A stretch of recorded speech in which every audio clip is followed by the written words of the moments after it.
It's part of British overseas territory that falls outside of Cypriot jurisdiction.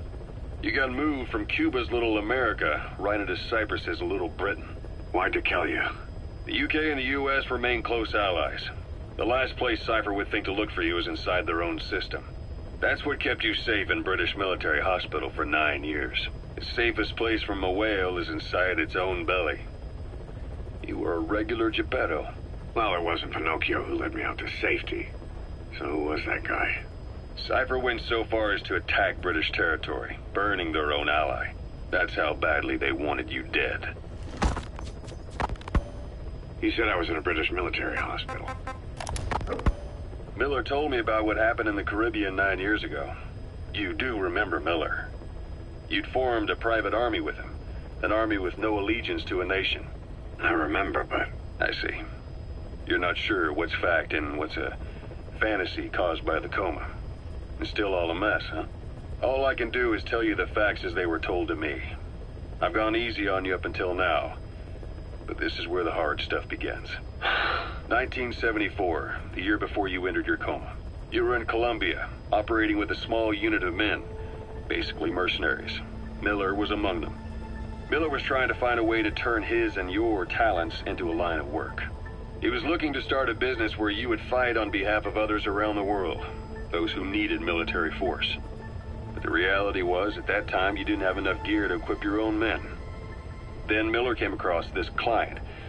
It was a huge job he was offering, but you had a shot at pulling it off. You accepted it and headed into Costa Rica. The client even threw in an offshore facility in the Caribbean. The mother base, that would be your new base of operations. Miller sure did have a head for business. As your mission went on, your unit grew and grew. More weapons, more money. Before you knew it, you were commanding 300 men. As the organization got bigger, your military powers swelled to match. It got so the international community couldn't afford to ignore you. You were just too damn successful for your own good. You, your men, had worn out your welcome. Everyone was out for you. East, West, First World, Third. It was only a matter of time before someone took you down. And that was XOF. Officially, they're an anti-terror unit under the CIA. In reality, they're Cypher's private strike force. They lured you to Cuba using Chico, the Nicaraguan revolutionary kid, and Paz, a mole who worked for Cypher as bait. While you were gone, XOF, posing as a nuclear inspection team, stormed Mother Base. At the same time, C4 they placed on the strut legs went off. The whole thing went down in minutes. XOF. Kisses and hugs followed by a big FU. All because of Miller's blind spot. A back door into Mother Base no one suspected. You remember a certain scientist. Huey was responsible for bringing the inspection team on board, giving the enemy a perfect opportunity to hit you at home. You were returning from Cuba when it happened. Mother Base came damn close to taking you with it into the Caribbean. Those of your men out on assignment returned right away. They refused to believe the wreckage in the water they found was Mother Base. But they checked the coordinates again and again, until reality finally settled in. You were supposed to die that day. That was XOF's primary objective. As far as most folks know, you did. The first doctor to see you wasn't even sure what he was looking at. Before they'd even finished operating, your men moved you to that hospital in Cyprus. It was a woman named Eva who arranged that. Rings a bell, huh? Most men in your condition would have been written off right from the start. But you survived. You went straight down to hell, and they pulled you out. Your eye wide open. Full of venom. The days of Naked Snake are long gone. Welcome back, Venom Snake. This world still needs you. Here, Snake, try this on. A prosthetic arm. Yeah, Miller was calling it the arm that wasn't there. The physiotherapy's going well. Your arm's bulked up enough for it to fit. There. Perfect. A little time with it, and it'll work better than the real thing. What do you think? I can still feel my real arm. You better get used to this one quick. You have any pain? Every now and then. Where? My fingertips. My left fingertips. Sounds like phantom pain. Your brain still remembers your old hand. Yeah. What about your vision? Can you see okay? Yeah, at the moment. Now, the shrapnel in your skull is pressing on your optic nerve. I'm told any hard impact could have an effect on your visual cortex. Yeah, the doctor mentioned that. Your brain might process visual information incorrectly. In other words, you could have hallucinations. You might see things that aren't there, or not see things as they really are. You experience any of that? I think so. When? Right after I wake up. Colors look faded. Colors, huh? Well, that's not a major concern in and of itself, but it could mean the difference between life and death in the field. You'll need to watch out for that. I will. All right. You should continue your physio. We'll be arriving soon. It's the last chance you'll get.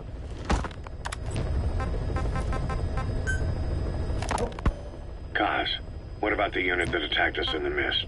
You knew something about them. That wasn't my first run-in with them. It happened right before I was captured by the Soviets. We were on the zero line that day, the Afghan side, on our way back from training the Mujahideen at a mountain camp in Kunar province. There's a lot of that work in Afghanistan.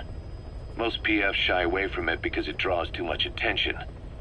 But for us, that was the whole point. The job itself went great. We just had to make it back to a tribal area in Pakistan. But all of a sudden, visibility got real bad. It was no sandstorm. Our point man gave this strange report.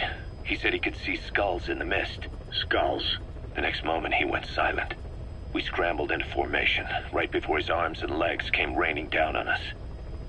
It was always supposed to be a dangerous mission, so I had Diamond Dog's very best with me. We were calling out to each other. But one by one, their voices just went dead. Whatever happened to me, I lost consciousness before I knew it. When I came to, I was in a Soviet camp, tied to an interrogation chair. Could they be some new Spetsnaz unit? No. The ones that interrogated me were just the average rank and file. Whatever group attacked us, the way they moved was just insane. And that mist, appearing out of nowhere. The Soviets don't have tech like that. If they did, Ocelot would have heard about it. I doubt the West does either. Otherwise, the folks at Langley would be sleeping a lot easier. Why'd they come after you? Wish I knew. I'm the only one who survived. Though I don't think they planned it that way. If I was their target, they wouldn't have just handed me over to the 40th Army. Whatever the case, we need to watch our step until we know who they really are. And boss, if you ever do run into them again, don't try to take them on. You just get the hell out of there. Ocelot said the number of private forces is increasing, and they've modeled themselves after us. They're a far cry from the likes of us. But why? 9 years ago we made enemies of the world as a nuclear-equipped force, independent of ideology or state. Yes. Sooner or later, the real UN would have stepped in. So why are they giving these PFs free rein? That's our fault, too. What do you mean? What happened 9 years ago was a real problem for a lot of people. An organization as big as ours, with our facilities, was wiped off the map. Not an easy thing to hide. But if our existence came to light, so would the names of our clients. We had contracts all over, east and west, from superpowers to banana republics, the lot. Our clients denied all association with the likes of us. They had to make sure things didn't blow up on them. But at the same time, they missed us. They really missed us. The demand for armies for hire was as strong as ever. The international community turned a blind eye to what happened to us, despite still needing people who could do our jobs. History couldn't afford to lose us. As soon as we were gone, they needed a replacement. So private forces spread everywhere. And they're all just a phone call away. But still. I know. PFs are totally different from what we envisioned. Nation-states, revolutionaries, terrorists.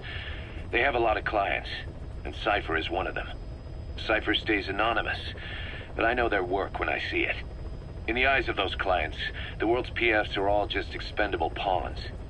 The clients don't have to worry about losing their own men. Nobody knows they're involved, and PFs are cheap. In short, the world is chewing up soldiers and spitting them out.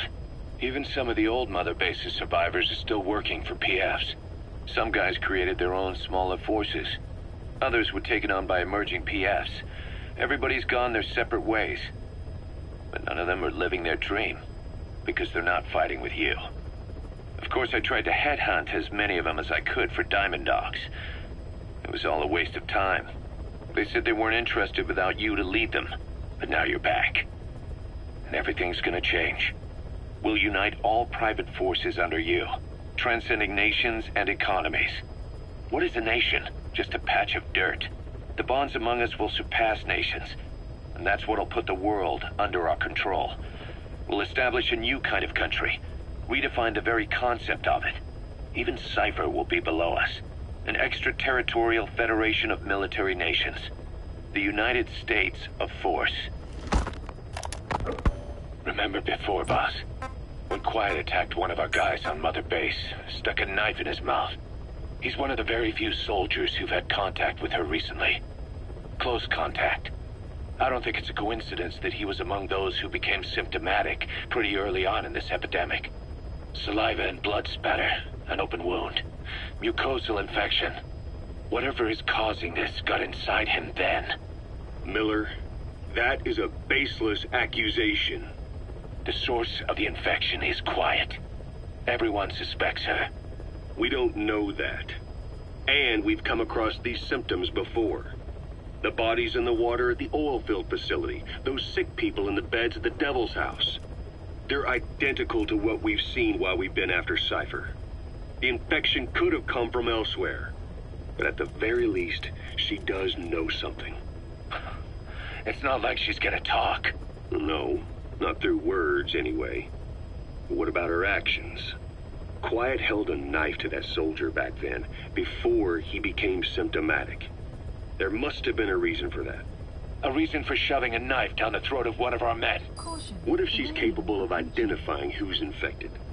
What if she was trying to stop the infection but couldn't communicate that to us? The answer to that, the source of the infection, might be in the mouths of the infected. You think there's some kind of clue in their mouths? I don't know. But maybe there's something about the mouths of those who become symptomatic, something in common. Something their mouths have in common. Forget it. We can't trust her. Even if she can spot the infected, I don't want her help. I understand how you feel. But this is something to go on.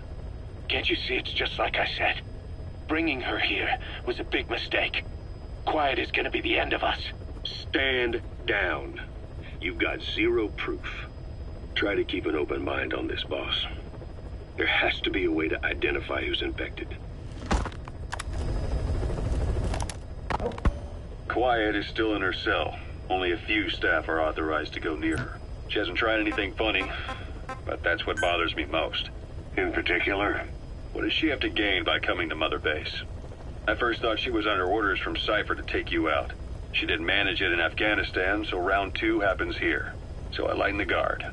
And that lock on her door is a joke. You gave her an opening. And? Well, she hasn't killed you yet. And I hate to say it, but she's had plenty of chances. You made me the bait. Poisonous bait. What better? Anyway, she didn't bite. Quiet is keeping her silence. So I'm left with no idea again what she's doing here. We tried communicating with her through writing. That didn't work either. Whether she's illiterate, dyslexic, or just plain stubborn, she won't cooperate. I just don't get it. If she tried to contact the outside, it'd be picked up by our counterintelligence net. But it's clean. There's no sign she's had contact with the staff, the base facilities, nothing. She's almost got the men wanting her to try something, just to find out what she's up to. And she's in there putting on the failed soldier look, all downcast eyes and defeated sighs. But she doesn't kill herself. She can't be trying to leave Cypher and surrender to us. So what's the verdict? This may sound optimistic, but here's how I see it. Quiet came here to fulfill some objective. To kill you, maybe to destroy Diamond Dogs. Whatever it was, before she could do it, something changed her mind. Yes. When I look at her, I sense hesitation. You think she'd betray Cypher? Can't say for sure. I prefer the ones that talk. Anyway, we'll keep her under watch. And we're also looking into those special abilities of hers. You'll be the first to know if something comes up. Why not look in on her yourself once in a while? Right. It wasn't just Cypher. Back in the Caribbean, every eye in the world was turned on us. A private army, just a bunch of guys with guns, in possession of a nuke? Why wouldn't they be uncomfortable? And that's why you made sure the inspection happened. Well, I thought our best move was to prove to the UN through the IAEA that we had no nuke. Of course, I was against us having it in the first place, but that was Snake's decision. The boss wasn't responsible. Well, don't get me wrong, I still believed in Snake. I thought I was making the best decision for all of us, that's all. I figured we should get a third party to exonerate us before proof of the nuke did get out. And who better to do that than an organization with international authority? So the truth is, you took it upon yourself to agree to an inspection arranged by the UN. Only the inspection was a ruse, and Cypher's strike force, XOF, showed up instead. I had no idea that would happen. Enough bullshit! Oh, sure, like I could have known. You know, I was just trying to prove our innocence to the world. What's wrong with that? We're not interested in the excuses you thought up. The truth is objective. Just see it from my point of view. You led XOF to the control tower. They seized it, giving them complete control over the base. Moments later, they detonated C4 on the strut legs. Anyone who'd managed to survive was hunted down by the assault force and their choppers. You can't believe I did that on purpose. That was the end of Mother Base. But it wasn't the end for you. How can you... Look, think about it. I lost something too. I built Zeke and it got buried underwater. I am a victim. That raises the big questions. Why were you the only one spared? You got away without a scratch. Why did Strangelove leave the base on the eve of the inspection? You two were close. Strangelove? And how did you manage to build something that surpasses Zeke in every way? Because you did everything they told you. You're the only one who didn't lose a thing. That is the truth. I was taken away against my will. Skullface forced me to do his research these past 9 years. He used me. I lost 9 years. 9 years. We all lost 9 years. It wasn't just you. I suppose blaming me makes you feel better, does it? But who's gonna give me back all the time I lost? You're not getting anything back. You're not a victim here, Emmerich. You're the perpetrator. I didn't know anything. Nobody can back that up. Yeah, all the evidence is at the bottom of the ocean.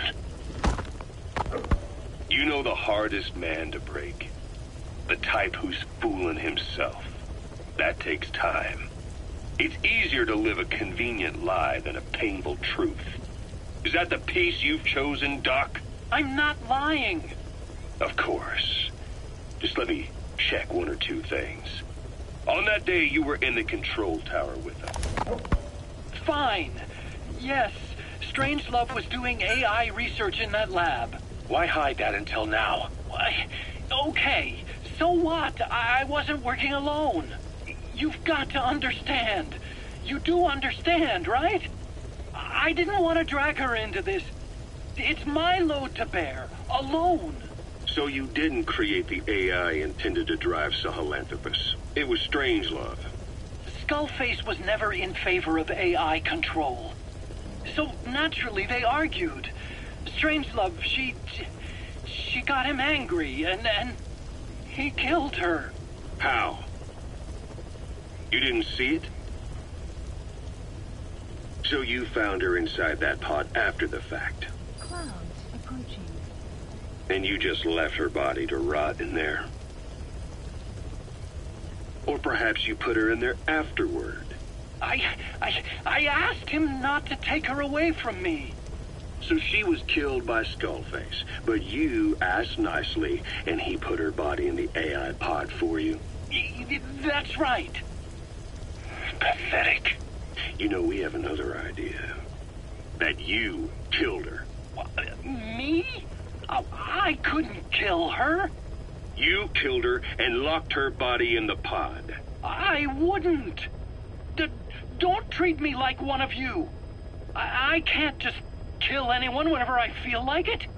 I'm a normal human being. Oh, I see.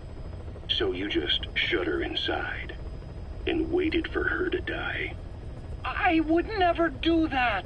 What, you mean she killed herself? Yes. She climbed inside that pod and shut the door. It can't be opened from the outside. It was suicide. Suicide, I said. She killed herself. She got in when I wasn't looking and suffocated. She'd often try to do things like that. By the time I realized and opened the door, she wasn't breathing. I got scared and shut the pod again. I couldn't bring myself to open it back up. That's right. Me? Kill her? What is wrong with you? I see. Just tell me one more thing. Haven't you gotten enough today? Okay, I see it's a painful memory. You don't have to answer, just listen to the question. You see, we examined her remains. She had a scar on her lower abdomen, a surgical scar. It had been stitched up and had fully healed, meaning it was long before her death. She had a child, didn't she? Your child. Where's the kid? How should I know? So there is a child. I've never seen his face. What do you take us for? They took it all. Even my child. I didn't even know he'd been born. I lost everything. How old would he be? It's 4 years since then. And you know it's a boy. Strangelove said so. And his name? We called him Hal, even though I never saw his face.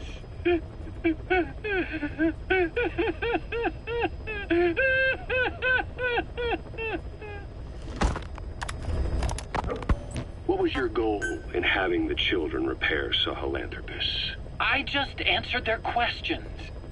I had no idea they would actually try to fix it. I mean, can you imagine a child piloting it? Oh, sure, easily. It wouldn't work. Well, I bet it's just like riding a bike. I said it didn't work. Who did you try? I didn't. Did you put your son in it? We never did that. His name was, Hal, wasn't it? I thought you said you never saw his face. But you made him pilot Sahelanthropus. You used him in your experiments. He wanted to get in. It was such a short time we had. So he was with you.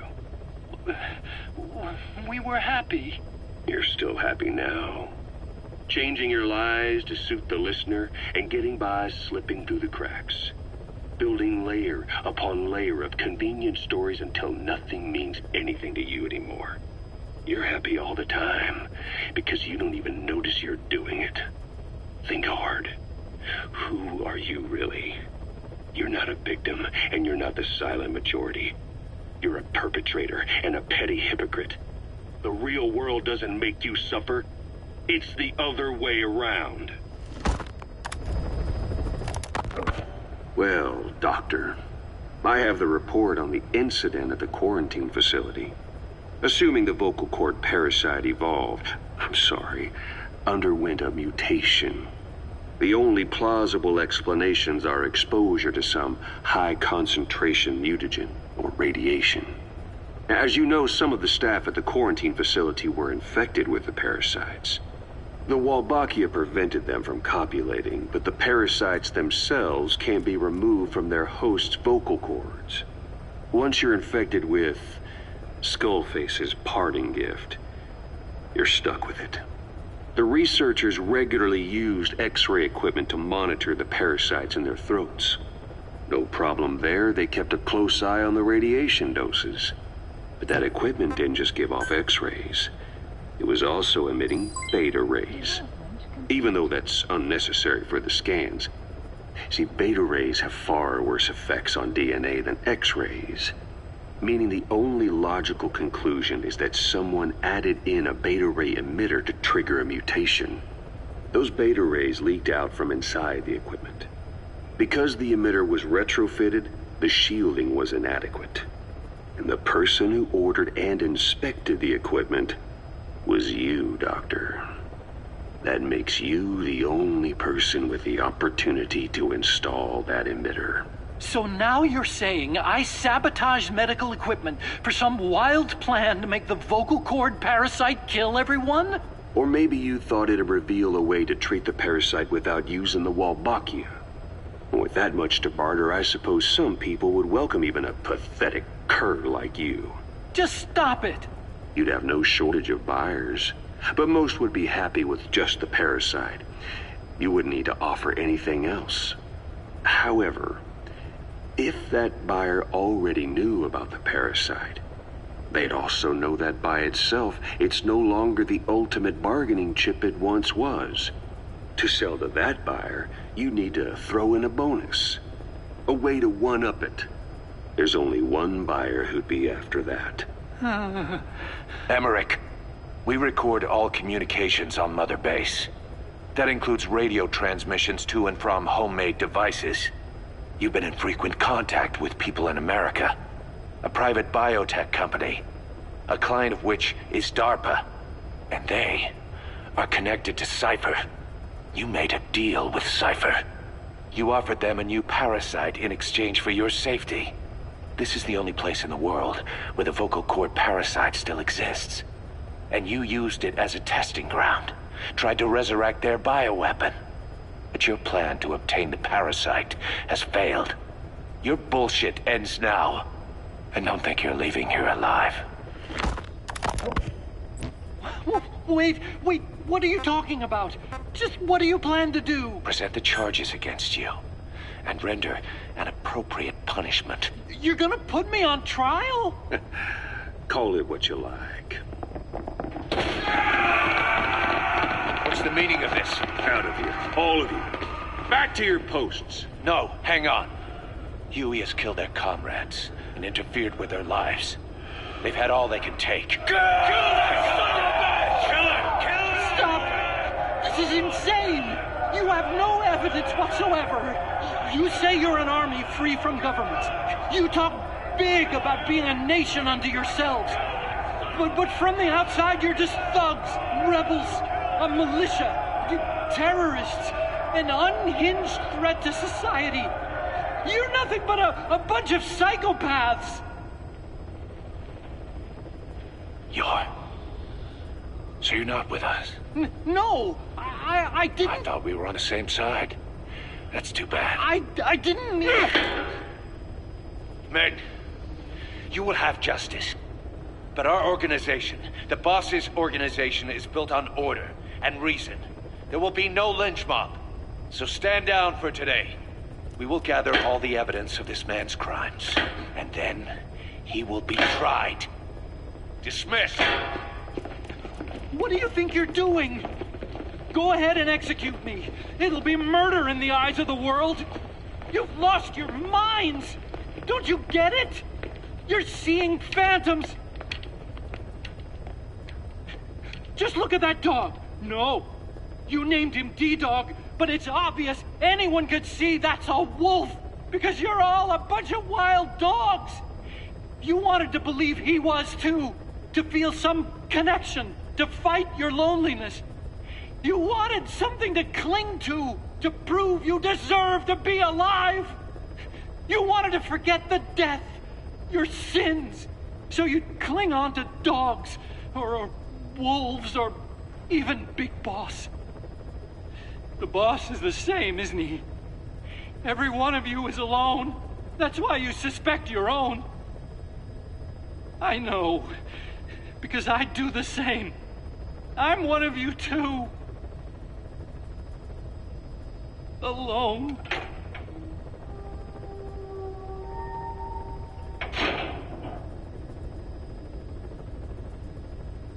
Open your eyes! What you're doing is murder! Plain and simple. All you ever create is war! War and violence can never lead to peace! Boss, I have the report on that cargo we stole from Cypher's truck. The PF was transporting two things. The analysis of that malachite has come back first. Naturally, the main compound is copper. There's also a small amount of cobalt. Nothing unusual so far. Southern Zaire is a well-known copper belt. However, in addition to these, we also detected a trace amount of uranium. The content percentage, though, is too low for nuclear development. It most likely came from Shinkolobwe mine. That's where the uranium in that area comes from. The mine's closed, as all the high-purity uranium ore dried up a long time ago, but you could probably still find it there in small quantities. That said, there are plenty of other uranium mines that are in operation, like in Niger, Namibia, South Africa. Why go to an abandoned mine to scrape up whatever's left and ship it out in mass quantities without refining it? They were transporting that yellow cake too, which would suggest they have the technology to refine uranium. Anyway, that about sums it up. Unfortunately, the analysis of that yellow cake is taking a little longer. I'll let you know when it's done. Boss, sorry to keep you waiting. We finally finished analyzing that yellow cake Cypher was moving. There was nothing unusual about the composition of the yellow cake itself.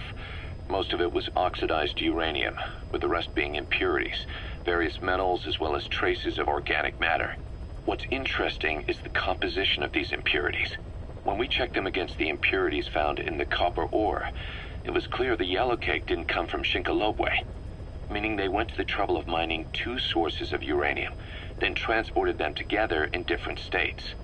Another thing, we detected a very thin layer of highly enriched uranium in the middle of the yellow cake. Now that is very interesting. It may not be a lot, but it points to the existence of uranium-enriching technology. After all, yellow cake can't naturally produce highly enriched uranium. If they could mass-produce this, they'd be just one step away from a gun barrel-type nuclear bomb. But uranium enrichment requires advanced technology and a large-scale facility. If that kind of place existed in Zaire, the Soviet Union wouldn't sit idly by. And there's another question. Where were they transporting the yellow cake and malachite uranium? The first place that comes to mind is South Africa. The government was supposed to have abandoned nuclear weapons development after caving to international pressure. But rumors persist that it's continued in secret. Plus, CRS were escorting the truck, and they're based out of South Africa. And then South Africa does have an abandoned test site. If Cypher's involved with nuclear development in South Africa. But how would that fit with their weapon to surpass Metal Gear? We need more information. Hard to believe how many of those bipedal weapons have popped up around Africa. When did that start? No more than 6 months ago. Didn't really hit me until I came here. They're not supposed to be in use yet. Emmerich says they were still doing the last round of fine-tuning. The doctor has no idea. His research has already hit the black market. Both sides of the Iron Curtain will have it by now. Even so, they're spreading much too fast. Sure, the Walker gears can operate in any terrain. Their mobility's just as good in the jungle as it is in the desert. That would come in handy in a place like Africa. They are modules that can one day be used as nuclear weapon systems. And with that in mind, the numbers are way too large. There must be another reason they're so widespread. Like what? It's all about needs. To small-time outfits like most of these private forces, this product is a dream come true. Hell, it goes beyond PFs. This is the ultimate weapon, the forbidden fruit, for anyone with an enemy to fight and people to defend. A nuclear deterrent. Exactly. Sounds familiar, huh? PFs are all operating off your playbook. You created these times. But could this be the new weapon in Africa that Emmerich talked about? If it is, why is Cypher letting everyone and his brother get their hands on one? What comes next? Selling nuclear weapons in the open? Making them public property? Why don't they give that a try? Then the next war really will be fought with sticks. Right. The man we're dealing with isn't foolish enough to make a suicide pact with the world. So, what is Cypher really up to?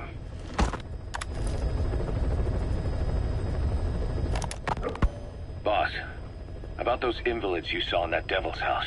Poor bastards. All strapped down to the beds. with those lumps on their chest? The medical staff tell me they were probably a type of cyst. Cysts can get that big. In some cases, yes. But supposing they're a kind of atheroma forming on the surface of the skin, the size is just too big, and the appearance is all wrong. In the end, the medical team were at a loss. Those lumps were like nothing they'd ever seen. The fluid you said you got on your prosthesis when you touched one was burned off in the fighting, and the factory burned down too. None of the tests we did once you were back at the base revealed a pathogen that could have caused them. Meaning we don't have a single sample to work with. Everything went up in flames. What worries the medical team most is whether it's contagious. Whether there's a chance we could end up like that.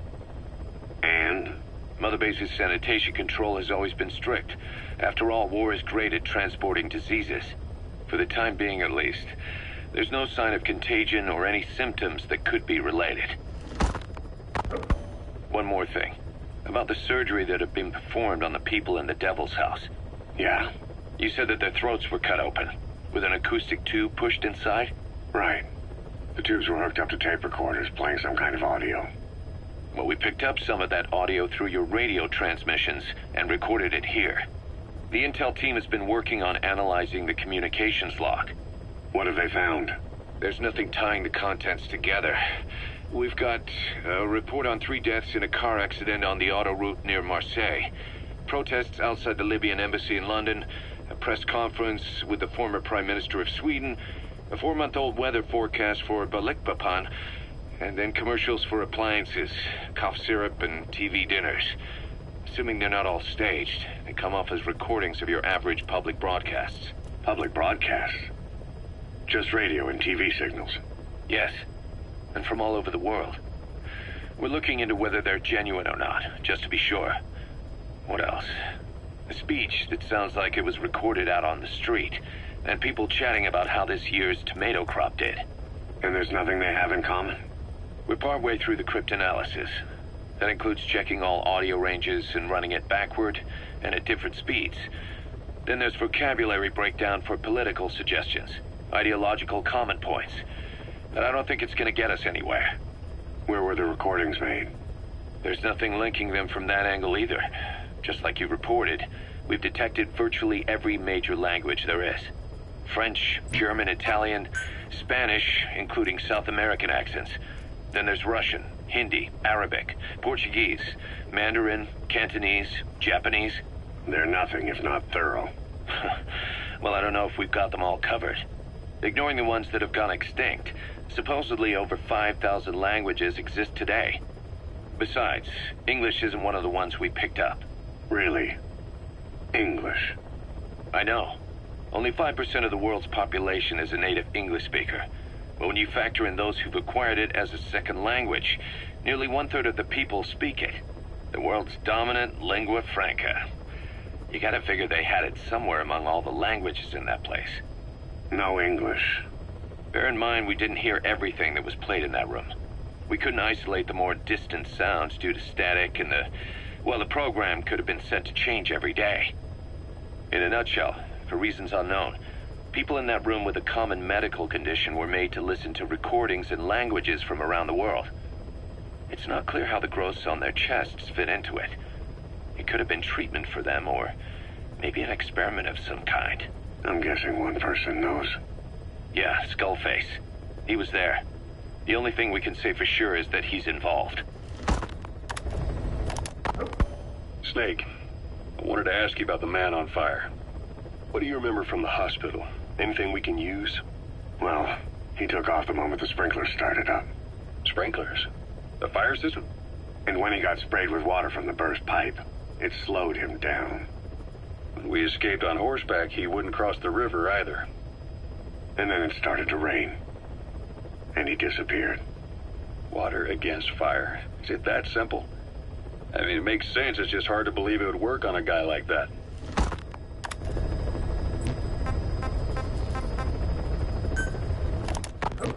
Boss, we've got the results of Eli's genetic tests. We can finally put this worry behind us.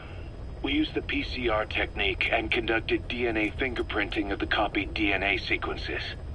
Neither is mainstream science yet, but the concepts and procedures are sound. Both tests say there is 0% chance that the two of you are blood relatives, meaning the results are negative. He's not your son, nor is he your clone. He's just another person. It was 12 years ago that Zero made plans to clone you. Eli's age and appearance certainly are a good fit. I admit the first time I saw him I did a double take, but it looks like we were worried for nothing. Eli isn't your clone, though you might still have one somewhere out there. But if Eli isn't the boss's clone, why does he seem so obsessed with him? Not to mention having one hell of an attitude for his age. I don't know. Learning the truth about himself, cursing the fact he's a clone, bearing a grudge against selfish adults, and coming to hate who he was cloned from. Big boss. If that were really the case, I could understand it. I might even feel a bit sorry for him. But no clone could have a totally different DNA fingerprint. And the test left no room for error. You yourself were there when we drew Eli's blood sample. Come to think of it, when we went to OKB-0, he'd snuck onto a chopper and was there. Yeah. He was acting strange even then. Or actually from a little before that time. That was exactly when we began these tests. Maybe he suspected something when we drew the sample, not knowing what we were doing to him, and becoming mistrustful of us. Hard to say. Eli's had an attitude problem from day one. So what is he then? Well, if he's gonna tell us that himself, we'll need to get him to open up more first. About the pathogen spreading through Mother Base. You've seen everything we've got on the outbreak. What's your opinion? Textbook symptoms of vocal cord parasite infestation. And judging from this casualty list, it is the Kikongo strain, meaning a breed of parasite that triggers symptoms upon detecting pronunciation specific to Kikongo. So our Kikongo-speaking staff are at risk? Quite so. He's right. All the victims do speak Kikongo. So they can survive if they just use another language? There is no guarantee. You're only dealing with the Kikongo strain. Other language strains may be present. You well know he was teaching them languages from all over the world. The Devil's House. Nzoya Badia Bulu. There is no way to know how many strains he has at his disposal.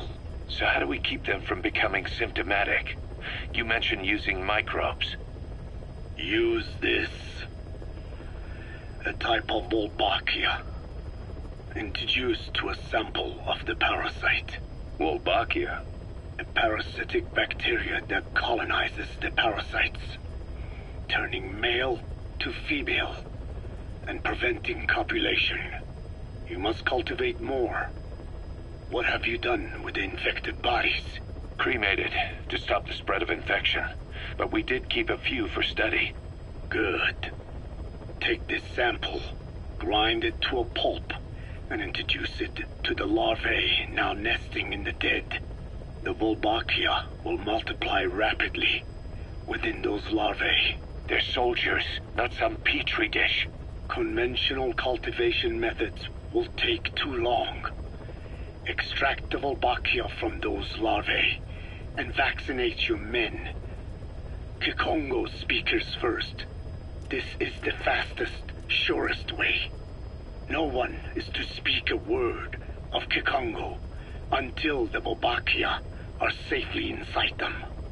I will instruct your medical staff in detail on site. You have the appropriate facilities. Yes, but do not worry. I made a pact with your bit de Holone on the honor of the Dene. I speak no lies. Keep an eye on him. Will do. Follow me. I'll take you to the medical team. Now, we must wait for the Wolbachia to multiply in the larvae. How is the disease transmitted? If it's carried by insects or rodents, then... There is no intermediate host. So... The vocal cord parasites lay their eggs in the larynx of the host. Most hatch and migrate to the lungs, but some are transported to the mouth through ciliary movement. mixing in with saliva. Saliva. Droplet transmission. Sneezing, coughing. Any food or water containing infected saliva. It would spread fast. Indeed.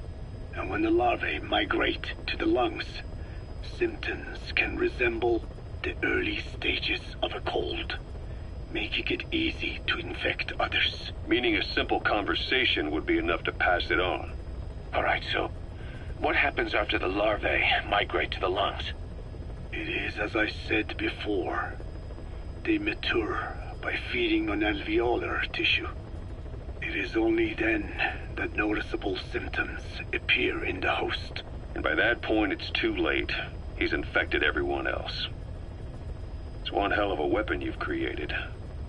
That is what Blag Anna wanted. Something that would spread easily. In truth, he's not the reason. But we will discuss that another time. Code Talker, what are the metallic archaea? Volcanic craters spewing sulfur. Water hot enough to boil your skin off. Ocean depths of 800 plus atmospheres. Wastelands radioactive enough to kill you where you stand. There are groups of organisms that survive despite. No. Because of living in such environments. I've heard about them. Extremo something. Extremophiles. By selecting certain species, then subculturing and repeatedly modifying them, I created a metallic offspring of pure archaea. They subsist on metals rather than organic matter. And some of them even consume uranium? Yes.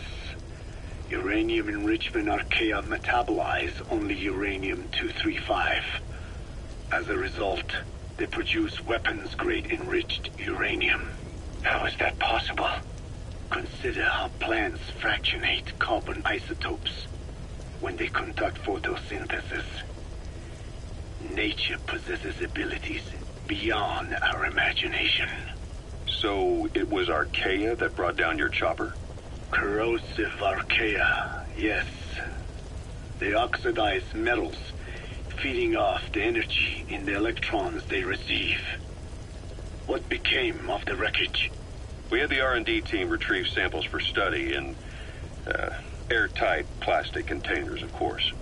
Prudent. We shall extract archaea from it in good time.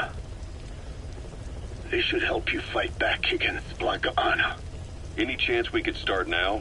It doesn't have to be a lot. I might just have another use for them. If it's only a small amount you need. That's fine. I'll get the R&D team to assist. Let's go. This is yellow cake that Cypher was having the PFs transport. Before we met you, the boss recovered it from a truck crossing the savannah. Are there metallic archaea inside it?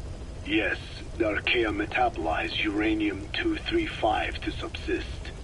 They must be stored inside yellow cake, where they cannot survive. So those biological traces we took for impurities were actually the real cargo? Of course, they are deactivated, so they do not trigger a sudden enrichment. They are like baker's yeast. Yet, they do gradually enrich the uranium as they feed. I imagine you detected weapons-grade traces. Yeah, we did. And the malachite that was loaded on the truck had traces of uranium in it, too. So that's the flower, huh? Skullface was gonna sell do-it-yourself nuke kits. The uranium-enriching archaea complete with the user's manual. And the ores with the uranium could be sourced by the client or provided by Cypher. Even the trace amounts buried in common ores can be enriched to weapons-grade uranium by the metallic archaea. Proving that must have been the most important factor of the trials. That and the ability to successfully prevent detonation. So if the amounts of uranium in the ores are low enough, they can get past any inspection. And you only need a tiny amount of the archaea to act as the yeast. No great challenge to smuggle that either. The first step towards saturating the world with nukes. His plan. That was not my intention. My only goal in developing the metallic archaea was to save the Dene. The one that covers. The parasite that lives on the surface of the skull's bodies is what gives them their power. Similar to my children, who live in my skin. I modified the parasites I isolated from the body of that old man, differentiating them with various abilities. One that can blend perfectly into its surroundings by exposing the pigments in its cells at will. Another that, by harboring multiple species of metallic archaea, can oxidize and reduce metal. Isolating the one that covers and transplanting it into an artificial medium should provide the same abilities as the skulls, but they can only subsist within a human body. Once transplanted into the medium, they will eventually die. Another thing, the weakness of the one that covers is desiccation. Their surface moisture loss is greater than ours. The reason they give off mist is to alleviate this by releasing the salts inside them as microparticles. Water vapor condenses around them, appearing as mist. But this dries out the atmosphere until they cannot even produce mist. And once their supply of water from the host runs out, the parasites are in danger. They, along with their host, enter a form of suspended animation. However, a similar effect occurs if they come into contact with a large amount of water. Rain, for instance. The one that covers will temporarily abandon other processes in its eagerness to absorb the water. Pitijolone. Make the weather your ally. Why activate Sahelanthropus in Afghanistan? This is how Skullface wanted things to play out. The Soviet Union secretly develops a new type of nuclear weapon and successfully deploys it in Afghanistan. Revealing the existence of Sahelanthropus results in a return to the glory days of the Cold War. The threat it poses reignites the nuclear arms race between the world's major powers. The demand for nuclear weapons increases around the globe. What if you then introduced a nuclear weapon anyone could get their hands on? Non-nuclear nations, militant groups of all shapes and sizes, they'd all jump at the chance. Sahelanthropus was a marketing tool to sell nukes all around the world. But I think it's safe to say that plan was stamped out before it got up and running. The world's intelligence agencies never did turn up anything conclusive on it. After all, Sahelanthropus vanished before word could spread. Everything that's happened is already a fading memory, never to join the pages of history. Except for Cypher. Cypher won't forget. They'll already be working on something, quietly, beneath the surface. They'll use the pieces of data scraped together from this incident to build their own bipedal weapon. It'll take them a long time to complete it, but for now, the greed sector have found their new life's work. We'll have to be ready too.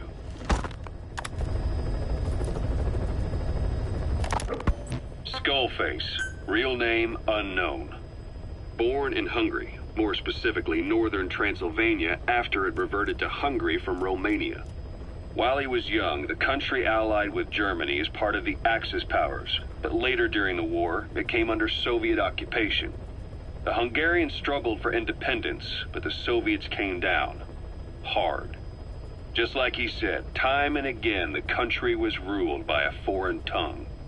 When he was a young boy, he lost his native language, the bedrock for any developing child. His country, his family, his face, his identity, everything was stolen from him. All he had left was his skull, Skullface first tried his hand at espionage during all the chaos from the war. Agents, military officials, and soldiers who operated out of Hungary during the war vanished over the course of several months. This Soviet spy hunt rocked the counter-intel world. Mysterious fatal illnesses, accidental deaths, drownings, people having strokes behind closed doors. Just like Stalin, no one knew who was behind it. But all you need to do was look for who had the motive. They were all taken out by a man without a face. And now we've got an idea of how he did it too.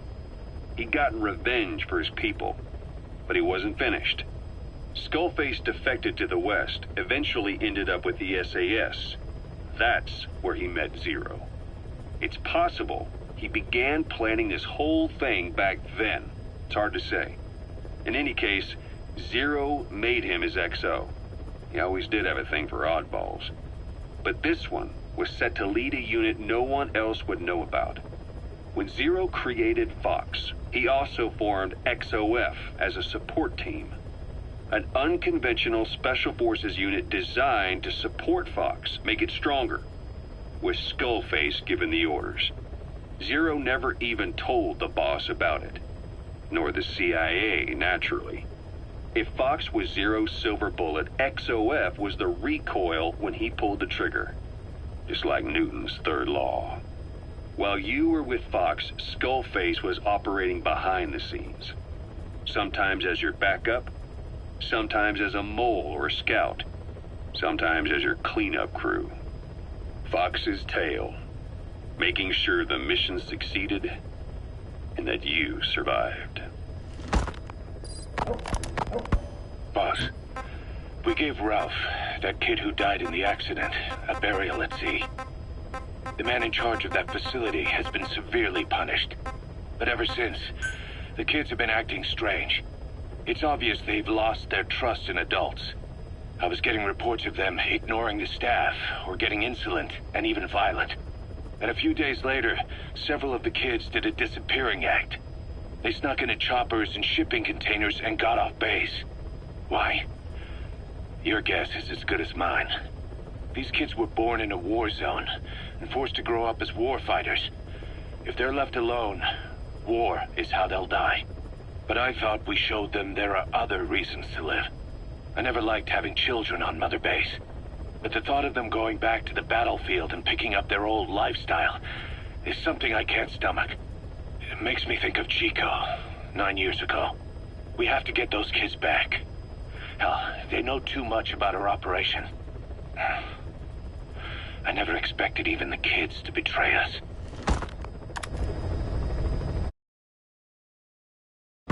Snake, you remember the White Mamba? Of course, he's been going by Eli since we brought him on base.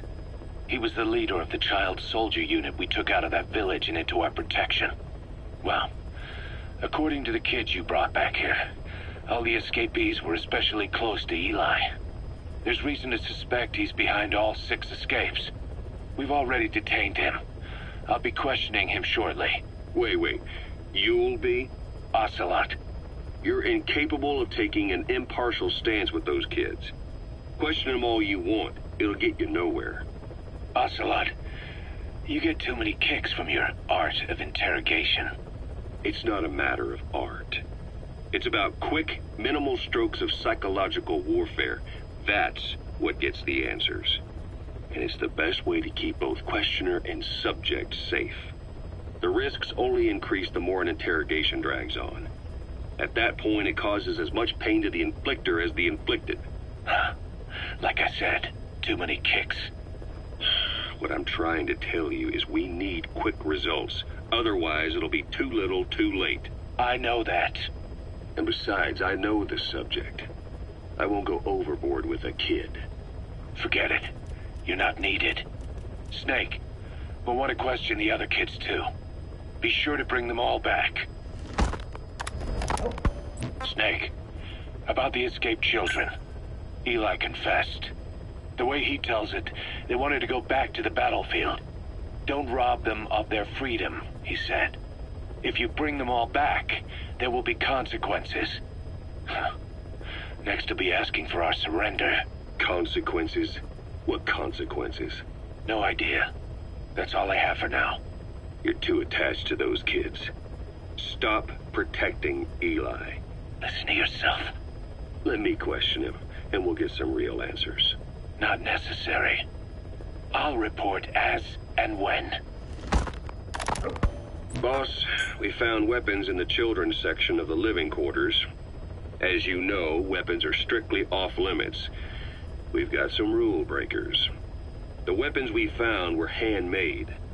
Blades ground out of knives and forks, a couple of bow guns built out of scrap, and explosives made using detergents.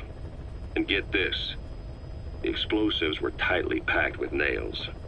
The kids put the blame on, you guessed it, Eli. I guess that's what he meant by consequences. I questioned him about it, but this time he claimed they want to be put out on missions. Send us to the battlefield, he says. Miller, enough is enough. You've protected him too much already. It's my turn to question him. Protected? What Eli's doing is issuing a threat. Comply with my demands or I'll respond with force. But it'll be war at this rate. Forks and soap aren't gonna kill us, but some of them will end up dead. Is that what you want? The kids you brought back to base have laid out the situation. They all escaped to each of their home villages, or were trying to get home, and lost their way. Not that homesickness is gonna explain everything we've seen. Each of their home villages? They were trying to raise troops for the rebellion. You really think these kids have an armed uprising in them? You read the report of the security team member who had a rock thrown at him. There'll be a riot if we don't do something. And Miller, this is because you didn't act fast enough. Fine. I'll admit you were right this time. Seal off the kids' quarters from outside contact before it's too late. All right. Eli said his rebellion would start when the last kid is brought back, right? You better be ready to meet him head on if it really happens. Yeah. You should have left it to me in the first place.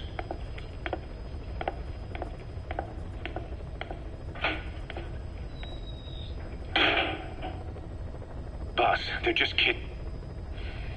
We have a responsibility to see that those kids make it. It's not about feeling protective or the pros and cons. I hate kids. That's exactly what I heard from the people who raised me. People who abandoned me, more like. That's the spark that kept me going, you know? I wanted to show those adults what I was made of. Wanted to get back at them one day. But before I knew it, I was all grown up. Never saw it coming. All of a sudden, people treated me as an adult. Some adult I turned out to be. But I feel like if my life had been different, if the adults I knew had been different, I could have grown up better. Yeah, that's it, all right. I wanted to use those kids to test that theory. That's all this was.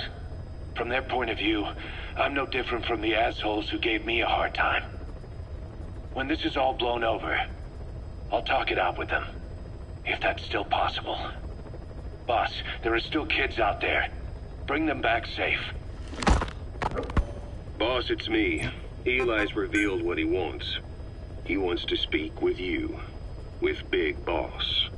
He just said, bring my father here. Eli's too smart for his own good. No way to tell what he's thinking. All we know for sure is his men are important to him. That means we can use the escaped kids as leverage in any negotiation. Once you've brought the last one back, I'll interrogate him. If the kids do rise up, we'll meet them full force. End of story. I didn't want things to turn out like this.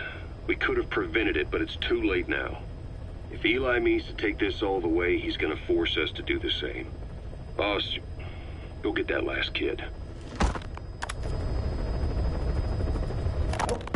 We finished decoding the informant's report. That floating kid we've run into a few times now. Looks like he was a test subject in clinical experiments. The Soviets called him the third boy. The third boy was brought to a lab on the outskirts of Moscow from Czechoslovakia, after which he was due to be sent to a research center in Leningrad, then Siberia, and finally an academic town in Novosibirsk. It doesn't appear that the researchers witnessed the talents we've seen from him, but nevertheless he was quite the popular subject. His latent cognitive abilities suddenly awoke en route to Moscow. According to the report, the third boy was easily influenced by other individuals' biofields. Evil thoughts, in particular. They affected his mind like a virus. Extreme anger or resentment, motives for revenge, in other words. Now, during the transport flight to Moscow, the boy was exposed to a powerful mental energy field coming from a certain individual. Ever since, being conscious of his powers, he's become a sort of energy generator. What's unique about him is the way his acute telepathic abilities get taken over by another person's will. The boy began to physically parasitize individuals experiencing extreme anger and codify the host's desires. This includes amplifying the host's natural strengths. Or, in accordance with the host's desires, he can also implant program code in another individual, making them a puppet, essentially. Human neural synapses transmit weak electrical currents between neurons. These electrical currents, though at a level difficult to observe, warp the magnetic field outside the body. The third boy is able to pick up these weak fluctuations. Contrary to psychotronics, which involves controlling the human mind, his abilities as a receptor are too high. The emotions he picks up from another individual are amplified and unleashed into his body as they recur in his brain.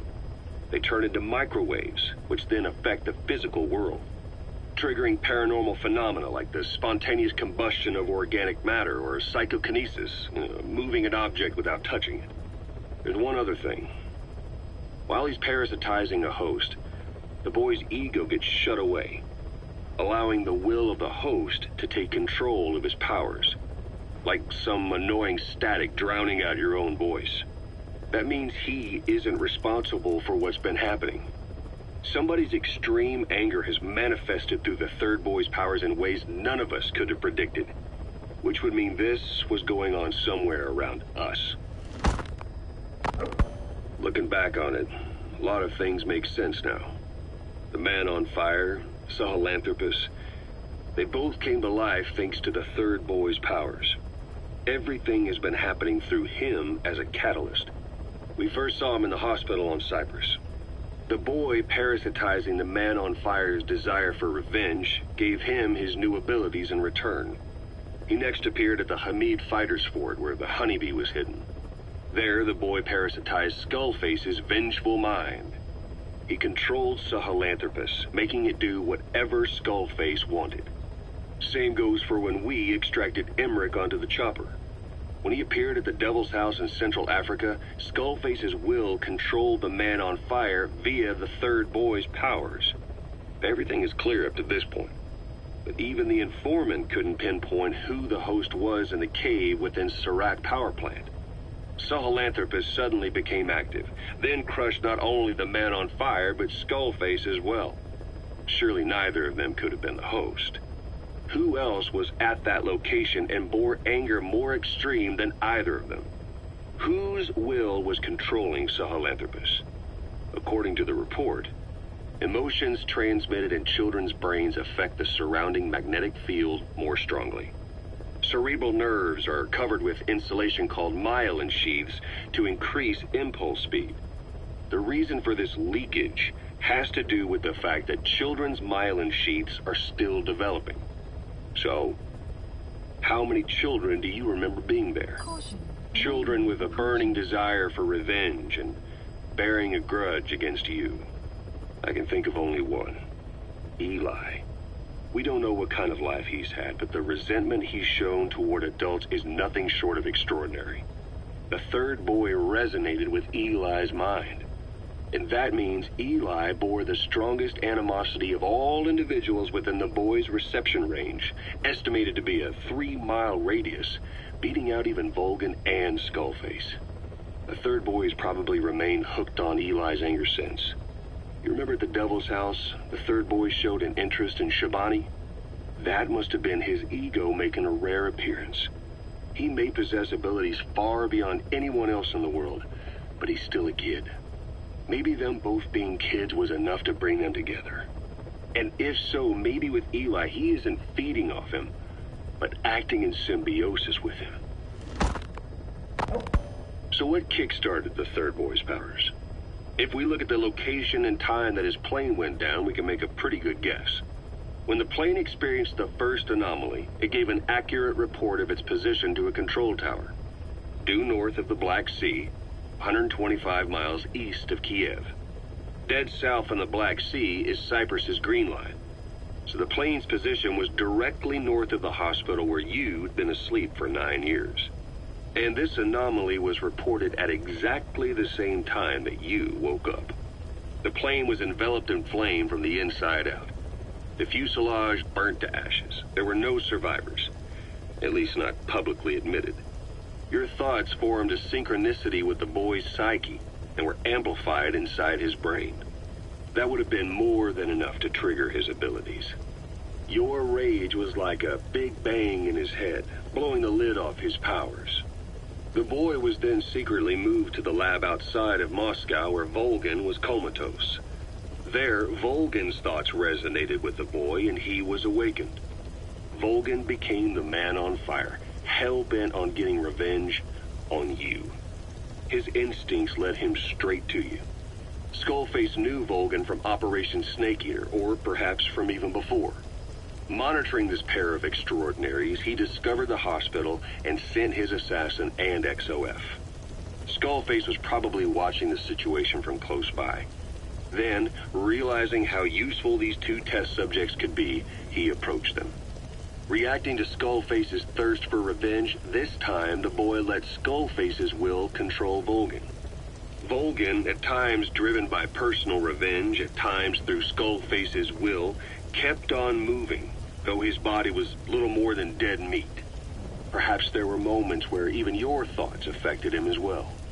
But without the boy's power, it was like the plug had been pulled from the socket. Everything was powered by anger, malice, revenge. This is how the end of the report sums things up. Both the third boy and the man on fire were originally test subjects of paranormal research for military applications, like telekinetically controlling the leader of an enemy nation and making him launch a nuke, or stopping the heart of someone on the wrong side of the Berlin Wall, experimenting with latent human abilities. They were used as tools of the Cold War. The boy's only crime was being born with unique gifts. But he was sacrificed on the altar of war. His life reduced to slavery under other people's wills. Turned into a living weapon with no will of his own. And eventually, the only emotion he could feel must have been the desire to get revenge for the hand he'd been dealt. Boss, it's you that awakened the boy's powers. But there's more to it than that. I guess the anger emanating from you was something he could truly relate to.